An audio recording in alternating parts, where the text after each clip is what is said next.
Ito po sa loob.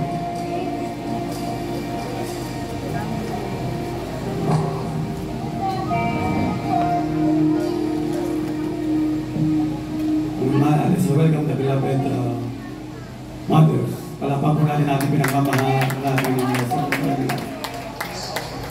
Amen, praise the Lord. Magandang hapon po sa ating lahat. Tuloy na tayo po muna yung bumabati sa ating pinagmamahal na Panginoong Jesus, sa ating beloved honorable pastor, double honor po, ating pong beloved pastor, Evangelist Willie Almeida, sa po ng mga beloved children, sa inyo pong lahat, sa mga baguhan, mga datihan, sa mga beloved choir, beloved instrumentalists, beloved security force, beloved technician, beloved multimedia. Salamat po sa ating mahal na Panginoon sa araw na ito. Tayo po ay magkakasama at ang araw na ito ay napaka-mahalaga po dahil po diriwang po natin ang araw po ng ating mga magulang, ating mga mahal na ina.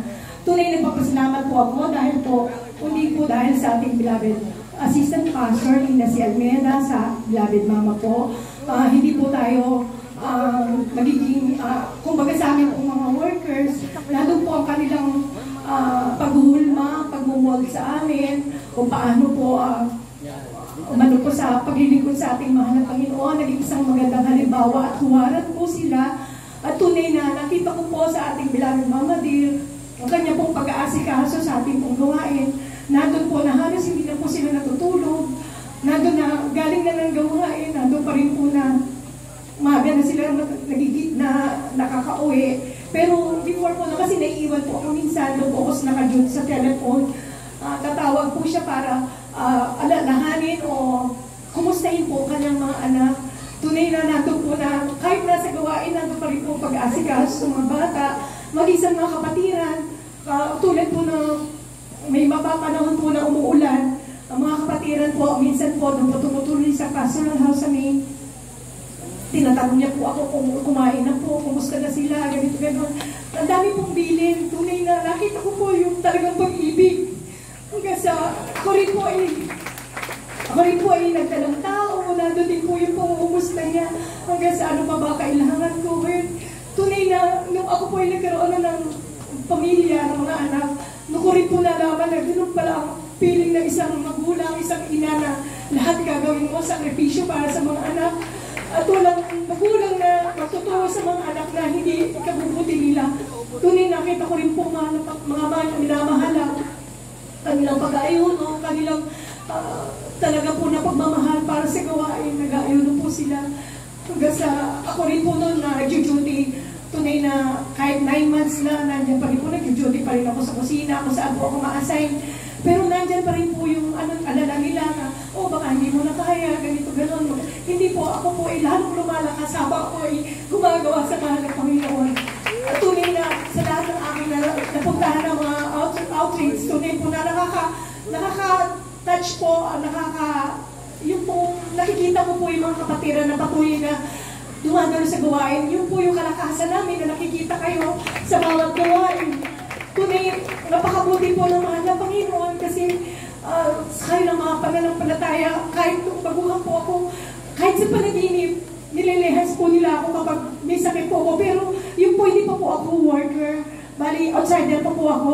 Nakita ko po talaga yung himala, yung talaga kapangyarihan ng mahal na Panginoon sa gawain ito.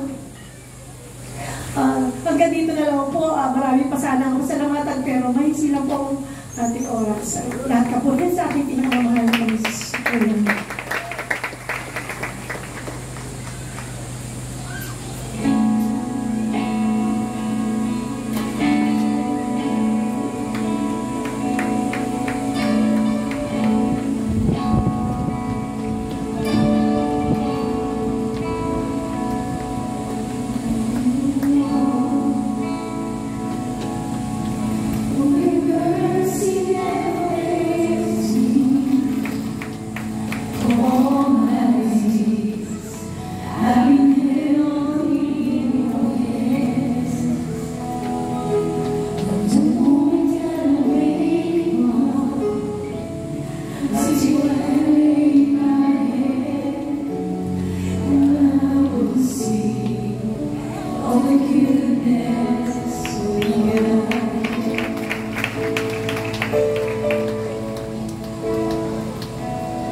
Lord, palakpakan po natin natin pinagmamahal na Panginoon sa Hallelujah, God bless po.